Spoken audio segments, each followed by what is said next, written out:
In the small village of Raventhorn, legend spoke of an abandoned house at the end of Elm Street.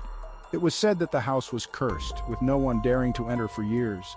The villagers whispered about eerie lights and strange sounds coming from the house at night, but no one had ever confirmed the stories.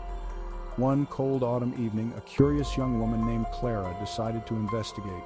Armed with a flashlight and a camera, she approached the decaying structure. The house stood in ominous silence, its windows dark and lifeless. Clara slowly pushed open the creaking front door and stepped inside. The air was musty and thick with dust. She moved through the darkened rooms, taking photos and noting the eerie silence that surrounded her. As she reached the basement door, she hesitated. The village stories had mentioned the basement as the source of the disturbances. With a deep breath, Clara descended the stairs, her flashlight flickering as she went. At the bottom of the stairs, she found an old wooden door, slightly ajar. She pushed it open and stepped into a small, dimly lit room. In the center was a dusty mirror, its surface covered in a thick layer of grime. Clara approached it, her reflection barely visible through the filth. Suddenly, she felt a cold breath on her neck.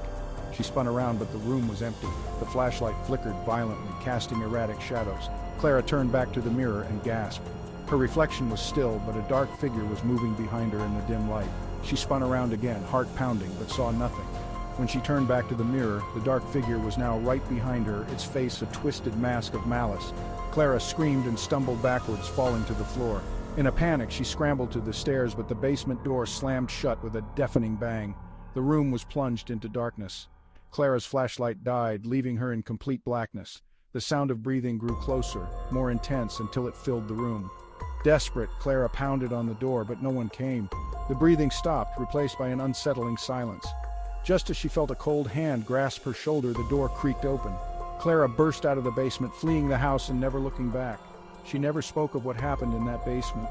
The villagers found the house empty, but Clara's photos revealed something chilling. In every picture taken inside, there was always a dark figure lurking just out of sight. The house on Elm Street remained abandoned, a silent testament to the horrors that lurk in the shadows, waiting for the next curious soul to